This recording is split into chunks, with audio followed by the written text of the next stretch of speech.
5 മുതൽ തുടങ്ങിയത് 95 അവന് എൻ്റെ നല്ല റിലേഷൻഷിപ്പിലുണ്ടായി. അതിൻ്റെ ശേഷം എന്നെ കല്യാണം കഴിക്കുമെന്ന് പറഞ്ഞിട്ട് എന്നെ യൂസാക്കി.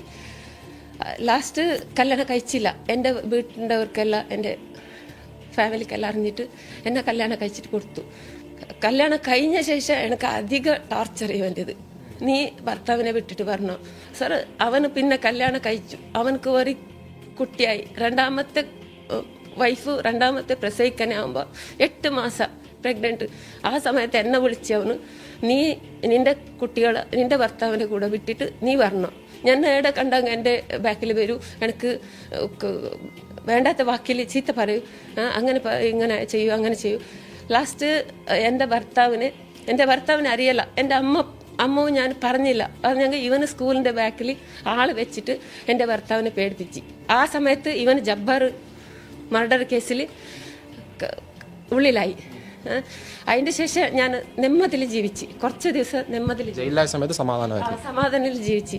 പുറത്തിറങ്ങുന്ന കുറച്ച് ദിവസം മുമ്പ് എനിക്ക് കോൾ വന്നിട്ട് പറഞ്ഞ് നിങ്ങൾക്ക് ഞാൻ പുറത്ത് വന്നിട്ട് കാണിക്കാം, നിങ്ങൾക്ക് ഇപ്പം അറിയല്ലല്ലോ ഞാൻ ആരെയും നല്ല സുഖത്തിൽ ജീവിച്ചോണ്ടുണ്ടല്ലേ, നിന്നെ സുഖത്തിൽ ജീവിക്കാൻ ഞാൻ വിടൂല, ഞാൻ പുറത്തിറങ്ങുന്നു വരൂന്ന് പറഞ്ഞ്.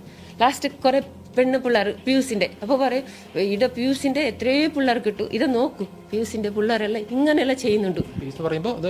പ്ലസ് ടു പഠിക്കുന്ന പിള്ളേർ ഇങ്ങനെയെല്ലാം ചെയ്യുന്നുണ്ട്.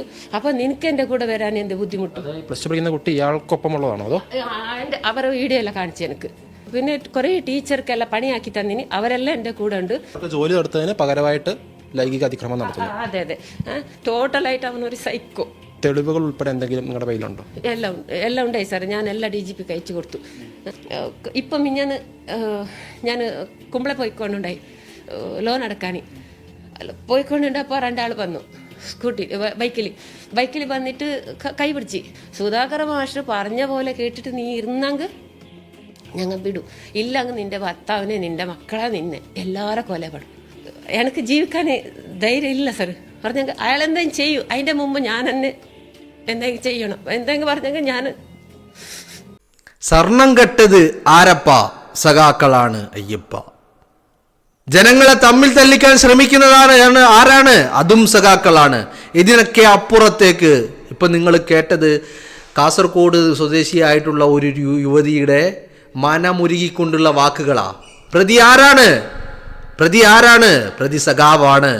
സഖാവ് പീഡിപ്പിക്കുന്നത് ഈ സ്ത്രീയെ മാത്രമല്ല, ജോലി വാങ്ങിക്കൊടുത്തിട്ട് പല സ്ത്രീകളെയും, പ്ലസ് ടുവിന് പഠിക്കുന്ന വിദ്യാർത്ഥിനികളെയും പോലും പീഡിപ്പിച്ച് അവരുടെ ദൃശ്യങ്ങളൊക്കെ ചിത്രീകരിച്ച് ആ ദൃശ്യങ്ങൾ വെച്ചുകൊണ്ട് അവരെ ഭീഷണിപ്പെടുത്തിക്കൊണ്ട് വീണ്ടും വീണ്ടും ക്രൂരമായ സഖാവ്, ക്രിമിനൽ സഖാവ്. ഈ സഖാവ് കൊലക്കേസിലെ കൊലയാളി കൂടിയാണ് എന്നുള്ളതാണ് പ്രത്യേകം നമ്മൾ ശ്രദ്ധിക്കേണ്ട കാര്യമെന്ന് പറയുന്നത്.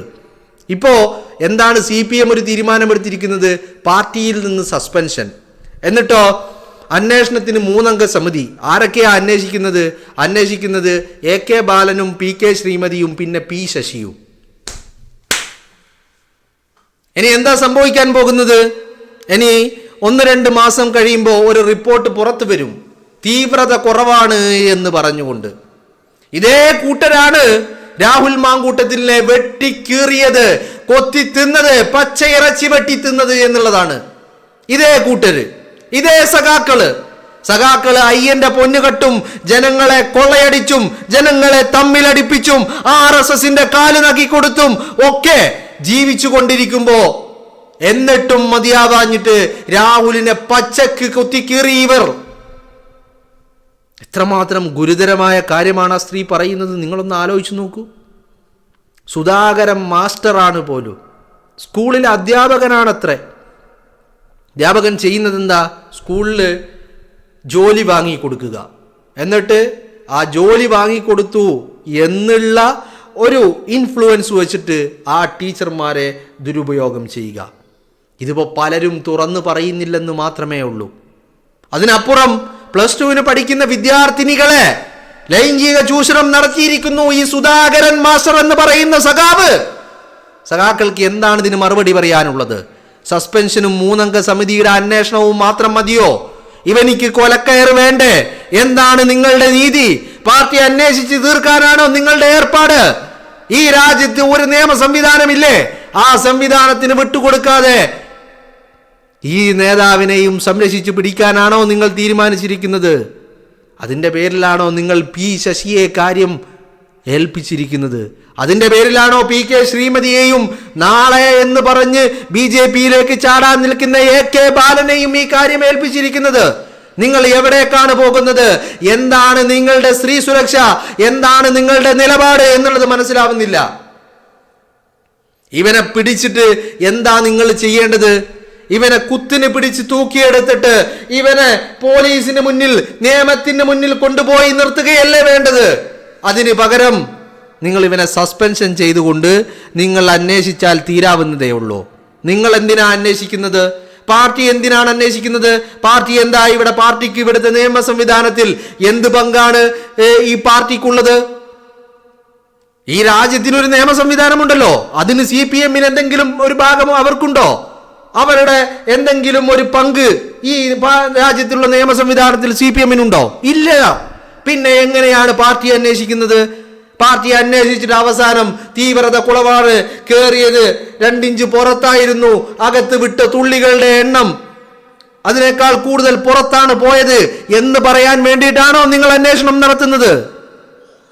എന്താണ് നിങ്ങളുടെ ഒരു മാനദണ്ഡം എന്നുള്ളത് മനസ്സിലാവുന്നില്ല.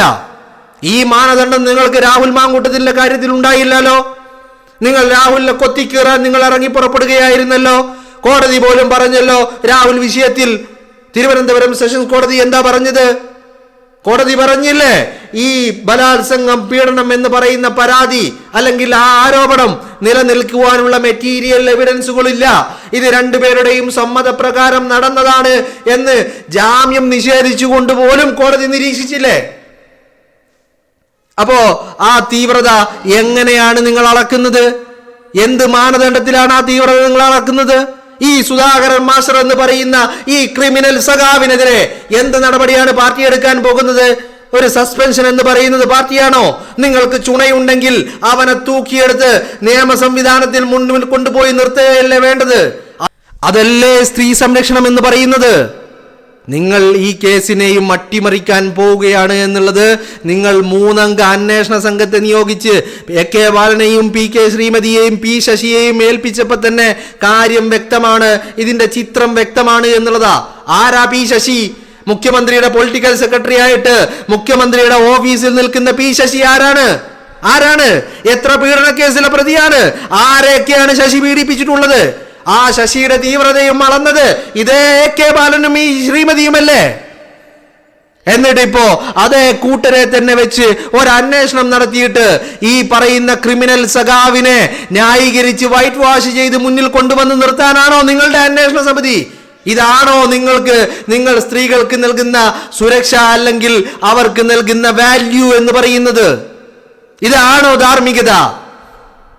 ഇങ്ങനെയാണോ നിങ്ങൾ ഒരു കേസ്, ഒരു പരാതി? ഇപ്പൊ DGPക്ക് മുന്നിൽ, SP-ക്ക് മുന്നിൽ പരാതി വന്നില്ലേ? ആ പരാതിയെ നിങ്ങൾ നേരിടാൻ പോകുന്നത് എങ്ങനെയാണ്? നിങ്ങൾ അന്തസ്സുണ്ടെങ്കിൽ, ധാർമ്മികത എന്ന് പറയുന്നത് ഉണ്ടായിരുന്നെങ്കിൽ നിങ്ങൾ എന്താണ് ചെയ്യേണ്ടത്? സസ്പെൻഷൻ ചെയ്തു, ശരി തന്നെ. സസ്പെൻഷൻ ചെയ്ത ആളെ അന്വേഷിക്കട്ടെ, നിയമത്തിന്റെ വഴിക്ക് പോകട്ടെ, പാർട്ടിക്ക് പടിക്ക് പുറത്ത് നിർത്തുകയല്ല നിങ്ങൾ വേണ്ടത്. അതിനു പകരം നിങ്ങൾ ഇവിടുത്തെ നിയമ സംവിധാനത്തെ വെല്ലുവിളിക്കുന്ന രീതിയിൽ ഒരു അന്വേഷണ സമിതിയെ വെച്ചുകൊണ്ട് നിങ്ങൾ എന്താണ് ചെയ്യാൻ പോകുന്നത്? അത് ഈ രാജ്യത്തിന്റെ നിയമ സംവിധാനത്തോട്, ഇവിടുത്തെ ജുഡീഷ്യറിയോടുള്ള വെല്ലുവിളിയല്ല നിങ്ങൾ നടത്തുന്നത്. നിങ്ങൾക്ക് മാത്രമായിട്ട് CPM-കാരനായാൽ അല്ലെങ്കിൽ സഖാവായാൽ ഒരു പ്രത്യേക ഒരു കൺസെഷൻ അല്ലെങ്കിൽ ഒരു പരിഗണന അത് ഈ രാജ്യത്തെ ജുഡീഷ്യറിയിലുണ്ടോ? ഇവിടുത്തെ ഭരണഘടനയിലുണ്ടോ? പിന്നെ എന്തിന്റെ അടിസ്ഥാനത്തിലാണ് ഈ പറയുന്ന അന്വേഷണ കമ്മീഷനെ വെച്ചിട്ടുള്ളത്? ഇവൻ പക്കാ ക്രിമിനലാണ്, കൊലയാളിയാണ്, സ്ത്രീകൾക്കെതിരെ അതിക്രമണം നടത്തിയവരാണ്, സ്കൂൾ വിദ്യാർത്ഥിനികളെയും അധ്യാപകരെയും പീഡിപ്പിച്ചിട്ടുണ്ടവൻ. 2.5 പതിറ്റാണ്ട് ഒരു സ്ത്രീയെ ഭീഷണിപ്പെടുത്തിയിട്ട് ഇങ്ങനെ തന്റെ ഇംഗിതത്തിന് അടിമയാക്കിയിട്ടുണ്ടെങ്കിൽ ഇവനെ ക്രിമിനൽ എന്നല്ലാണ്ട് പിന്നെ എന്ത് സഖാവെന്ന് വിളിക്കണം? അതോ നിങ്ങൾ പറയുന്നത് ഇവനെയും കേരളത്തിലെ ജനത പൂവിട്ട് പൂജിക്കണമെന്നാണോ നിങ്ങൾ പറയുന്നത്? എന്താണ് ഇതിന്റെ ധാർമ്മികത എന്നുള്ളത് മാത്രം മനസ്സിലാവുന്നില്ല. രാഹുൽ മാങ്കൂട്ടത്തിനെതിരെ ധാർമ്മികത ഇങ്ങനെ നിറഞ്ഞു തുളുമ്പുകയായിരുന്നല്ലോ സഖാക്കൾക്ക്. അന്തംഗമ്മി അടിമകൾക്ക്, രാജാവിനും രാജാവിന്റെ കുഴലൂത്തുകാർക്കും ധാർമ്മികത ഇങ്ങനെ തുളുമ്പുകയായിരുന്നല്ലോ. ഇപ്പൊ എവിടെ പോയി ഈ ധാർമ്മികത? രാഹുലിനെ കൊത്തിക്കീറാൻ കാണിച്ച ആവേശവും ഉത്സാഹവും ഒന്നും ഈ സഖാവ്, ക്രിമിനൽ സഖാവിന് നേരെ നിങ്ങൾ ആരും കാണിക്കുന്നില്ല എന്ന് പറയുന്നത് എന്ത് ലജ്ജാകരമാണ്, എന്ത് നാണം കെട്ട ഏർപ്പാടാണോ? അങ്ങനത്തെ നിങ്ങള് സ്വന്തം വീട്ടിലുള്ളവരെ ചൂണ്ടിക്കാണിച്ചാൽ അവരെയും കൂട്ടിക്കൊടുക്കാൻ നിങ്ങൾ മടിക്കില്ലല്ലോ.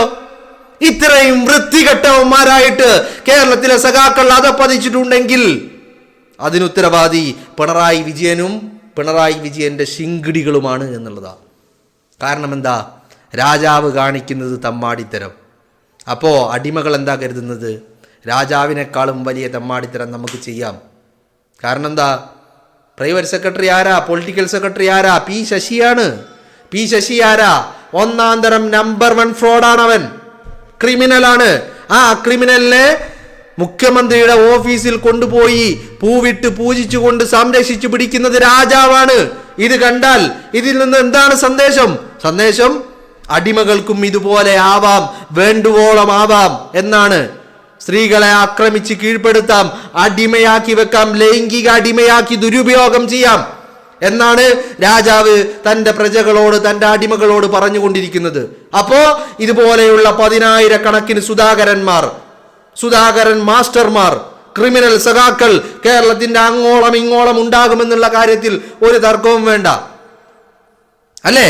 ഇനി ഇതിനെക്കുറിച്ച് ഒരു വിശദമായ അന്വേഷണം പുറത്തു വന്നാൽ എത്രയധികം വിദ്യാർത്ഥിനികളെയാണ് ഇവൻ പീഡിപ്പിച്ചിരിക്കുന്നത്, എത്രയധികം അധ്യാപികമാരെയാണ് ഇവൻ പീഡിപ്പിച്ചിരിക്കുന്നത്. ഇതിന്റെയൊക്കെ തെളിവുകൾ ആ സ്ത്രീയുടെ കയ്യിലുണ്ട്. ഈ നിമിഷം വരെ പരാതി കൊടുത്തിട്ട് ഈ പരാതിയിന്മേൽ എന്തെങ്കിലും ഒരു നടപടി പിണറായി വിജയന്റെ പോലീസ് എടുത്തോ? എന്തെങ്കിലും ഒരു നടപടി എടുത്തോ? എന്തേ നടപടി എടുക്കാത്തത്? സഖാവാണ് എന്നുള്ള പരിഗണന. മേ ബി ആ പരാതി പോലും ഇപ്പൊ ക്ലിഫ് ഹൗസിൽ പിണറായി വിജയന്റെ തലയണയുടെ അടിയിൽ ഉണ്ടാവൂ, അല്ലേ?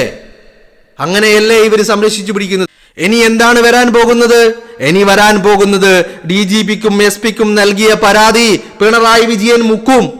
എന്നിട്ട് ഈ AK ബാലനും PK ശ്രീമതിയും P ശശിയും ചേർന്ന് ഒരു റിപ്പോർട്ട്, അന്വേഷണ റിപ്പോർട്ട് എന്ന് പറഞ്ഞ് എഴുതി ഉണ്ടാക്കി സമർപ്പിക്കും. അതിലെന്ത് പറയും?